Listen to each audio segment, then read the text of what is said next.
আসসালামু আলাইকুম। কেমন আছেন সবাই? আশা করছি সবাই ভালো আছেন। শুকর আলহামদুলিল্লাহ, আমিও ভালো আছি। এখন পর্যন্ত ভালো আছি। কাল কী হবে জানি না।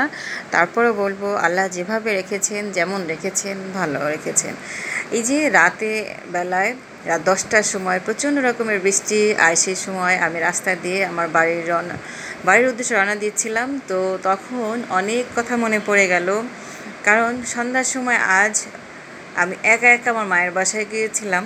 তখন আমার মেয়ে, ছেলে, হাজবেন্ড কেউ আমার সাথে ছিল না। কারণ হচ্ছে, এখন অনেকেই বলতে পারেন তাতে কী এমন হয়েছে, কিছুই হয় নাই। তারপরও বিয়ের পর থেকে সবসময় হাজব্যান্ড সাথে সাথে নিয়ে যেত সব জায়গায়, যেখানে যাওয়া দরকার ছিল। কখনো একা যাই নাই। তারপর যখন ছেলে বড় হলো, ছেলে সাথে থাকতো, তারপরে মেয়ের সাথে থাকতো। কিন্তু আজ এমন একটা সময় প্রচণ্ড রকম মনটা খারাপ ছিল, যেহেতু আমার মার শরীরটা খারাপ, ভালো না, সে একদম খাওয়া দাওয়া করছে না, তারপরে কথা শোনে না।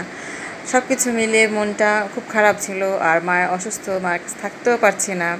এই সব কিছু মিলে মন খুবই খারাপ আজ কটা দিন ধরে। তারপরও যখন মেয়ে বললো না আমি এখন যাব না, পড়া আছে, কেন জানি প্রচণ্ড রকমের রাগ হলো। তারপরও যখন রাস্তায় চলে এলাম সিএনজি নিয়ে, আর প্রচণ্ড জ্যামও ছিল রাস্তায়, তারপরেও সিএনজির লোকটা খুব ভালোই ছিল। উনি বললো যে আপা যদি যান, আপনার হাতিঝিল হয়ে গুলশান হয়ে ঘুরে তারপরে যেতে হবে। তারপরে চিন্তা করলাম যে না, যাই, যা হয় দেখা যাবে, আল্লাহ ভরসা। তারপরে সেই হাতিঝিল হয়ে ঘুরে তারপরে বসুন্ধরাতে গেলাম। আর তারপর মাকে দেখলাম, কথাবার্তা হলো, রাতে খাবার দাবার খেয়ে এরপর আবার রওনা দিলাম। তখন হাজব্যান্ড ছিল সাথে। তো এই বৃষ্টির মধ্যে একটা কথাই শুধু বারবার মনে হয়েছে যে সব কিছু সব দিকে থাকার পরও এই হাজব্যান্ড মেয়েদের জন্য অনেক বড় কিছু। কারণ উনি, এই স্বামীটা যদি না থাকে মেয়েদের, তাহলে তার জীবনটা পুরোটাই ফাঁকা। ছেলে একটা সময় তার সংসার নিয়ে ব্যস্ত থাকবে, মেয়ে একটা সময় তার সংসার নিয়ে ব্যস্ত থাকবে। যদি থাকে একটা মেয়ের পাশে তার স্বামী থাকে।